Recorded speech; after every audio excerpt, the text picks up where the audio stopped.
Good morning, y'all. I am right outside of Starbucks right there. I should just move in next door to this coffee shop because I'm here enough. So anyway, I'm coming on here today because I just wanted to talk a little bit about downsizing and when you break up, like some things to do that might help you feel a little bit better, a little bit more cleansed. One thing that I had to do, I mean, it really wasn't a choice in my actual situation, was that I moved from quite a larger house. It was like a 3-bedroom house to a room and a bathroom that I'm renting in an apartment. So to say that I downsized would be quite the understatement. But I also have done it before. I also know it can be hard. Change is really, really difficult, y'all. Even if it's good change, even if it's change, for your peace, even if you have a very good reason for doing it, when you move out of your environment and you have to bring all your stuff with you, no matter what, I mean, I didn't even have money for storage, so I had to bring everything with me. You have to either find somewhere to put it, or you have to kind of single-handedly go through it and ask yourself, does this bring me peace? Will I use this? Does this make sense where I live now? And I'll tell you, I was just at Goodwill and I donated a piece of art. I donated one of my pretty mirrors that I had, which felt kind of sad because I did really like those pieces. But I've also learned it's so important, especially when you're starting over, to let go, to start over, to let yourself start over. It's okay to love something and to pass it forward to somebody else so they can love it.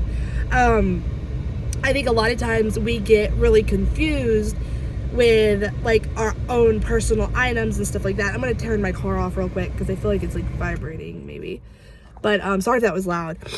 I feel like we get emotionally attached to stuff. And we're like, oh, I can't get rid of that because it has this memory. Or, if we're talking photographs or things you can't replace, I do understand that. But if it's like a frame or art or something that you're going to store in your attic, it's going to be in the dark, you really have to ask yourself, like, are you getting joy from that? Does that make sense for it to be like dusty or in a box, or maybe you'll use it in 5 years, And so I just really wanted to recommend letting go of some things when you start over. Give yourself grace. Tell yourself it's okay to do that. For instance, there were things that were priorities that I needed for cooking in the kitchen where I used to live. I now realize I need to downsize. I need to get smaller items, smaller pans, smaller pots, things that will fit in the cabinet that I now have for storage, so that I'm not sitting there stressing about what do I do with this giant size pan. I mean, yes, I used to cook with it. Is it a priority? Not really anymore. It's not. I mean, I could always rebuy it at some point. Another thing I got rid of, and I'm just brainstorming with you, giving you ideas of things that you could consider looking at. Well, 2 things I could think of off the top of my head. One are books. I love books. My grandmother, ever since I was born, had a wall-to-wall bookshelf. She was always surrounded by books, reading books, books by her table, books on her bed. Like, there was just books everywhere. She would talk about books. So I think my whole life, I have just loved bookstores, coffee shops. I have loved being surrounded by good stories, motivational stories, things I can relate to, things just that make sense in my life, not necessarily things I'll ever read sometimes.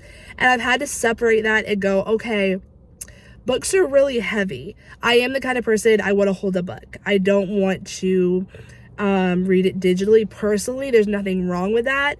It would actually make a lot more sense in my situation to do it digitally so I could carry all these books with me, technically. But I just love to hold a book. I love to turn the pages and drink coffee and just get cozy with a blanket. That's who I am. So I will always have books. I will always use them as plant stands, like stack them up and put a plant on top of them or something like that. But I had too many. And so I did donate some of my books. I gifted one of my books for Christmas to somebody because I had a duplicate of it. I had a duplicate of some other ones. I donated those. I had so many, I just didn't realize I rebought them, apparently. So go through your stuff and see if you've done that before, or if the books even apply, because sometimes I'll buy a book and like in the moment I'll need advice on that topic, but then time will go by and I'm like, I kind of got past that and I don't think I need that anymore. Or maybe the story at the time sounded really good, but now I feel terrified at the thought of reading that kind of suspense thriller or something. We change. We go through different seasons. Sometimes like during holidays, we want certain books, or during certain like weather, some people want like a good beach book, or they want I'm not a Halloween person at all, but some people during Halloween will probably want like scarier books and stuff like that. So I got rid of a lot of books. I got rid of a lot of luggage. So when I moved, a tip is if you need luggage, go to Goodwill, go to thrift stores. You don't have to get $100 small piece of luggage from Walmart. They are literally going for $100. I was there the other day and like the luggage was small and super expensive. I was just so thankful. I had gotten like probably 8 to 10 pieces from Goodwill a couple of different weekends. I just kept going by there and kept picking it up. Not fancy. I gave it almost all back once I bought it and I used it, because luggage takes up tremendous amount of space. I don't have the storage. I don't have the space. And in my mind, I was like, kind of panicking about what if I were to need this? What if something were to happen? I were to have an emergency? How would I get all my stuff? Y'all, again, you can always start over. It is just stuff. You could always go to the thrift store and buy a few pieces of luggage. They usually have some form of luggage there, whether it's like a duffel bag or like a bag that rolls. Usually they sell it between $5.99 and $8.99. So huge difference from $100. Granted, it's not going to be a brand new piece of luggage, but it works. It rolls. You can put your books in it. And that's what I did when I brought my books with me. I made sure I got rolling luggage. I stuffed like entire small suitcases full of books, and I just rolled them in. And that made me feel better. I wish I could have put my plants in there, but alas, I could not. So my plants did come. That's a whole other thing. I finally tried to get them organized, but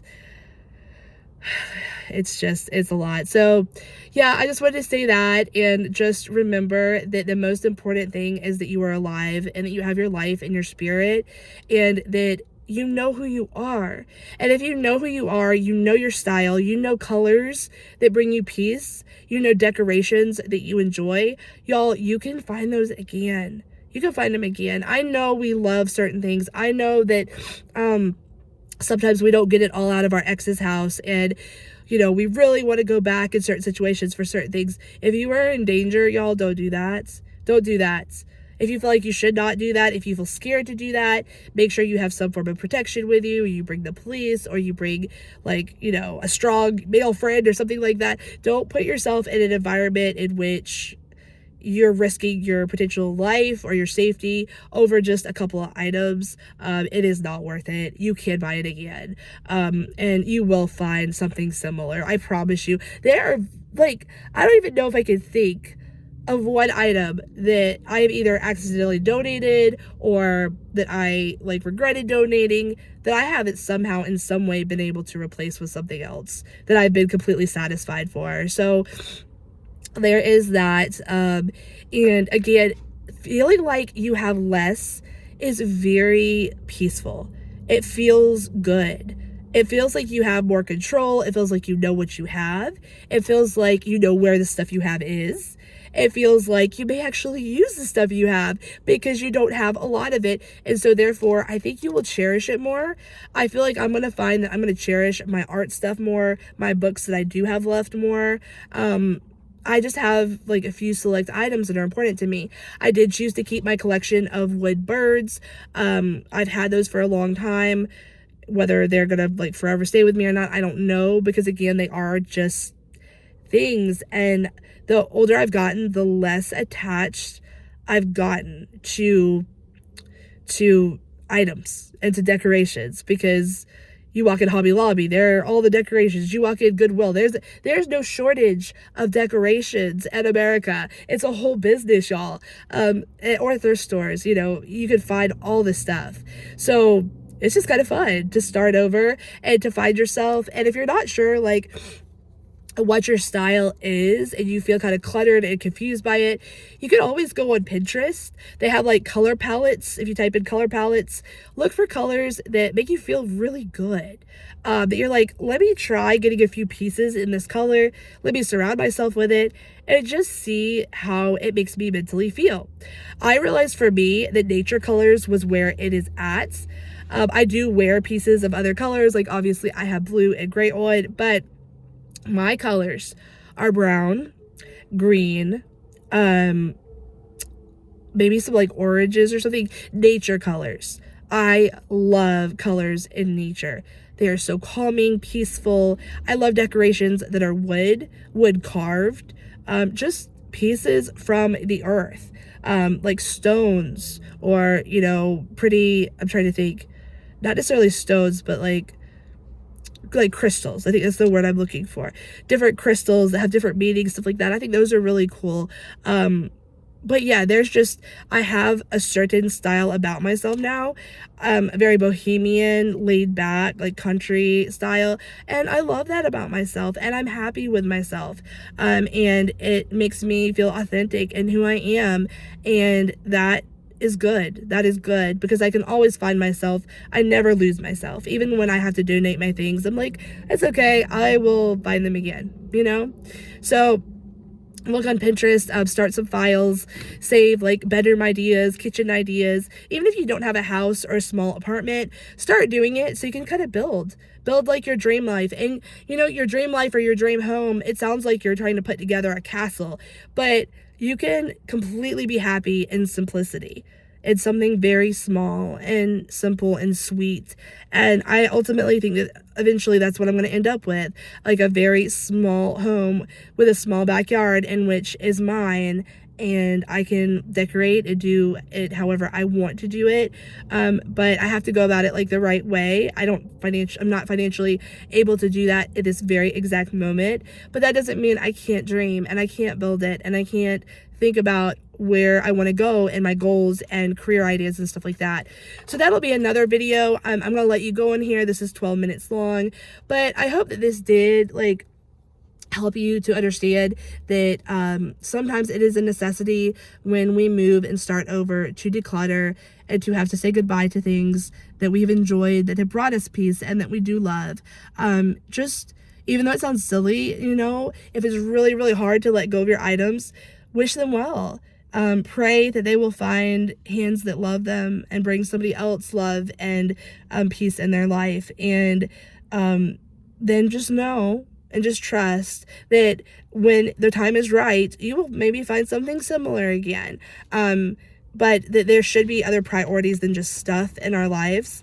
And fill yourself and fill that void with, you know, reading your Bible, journaling,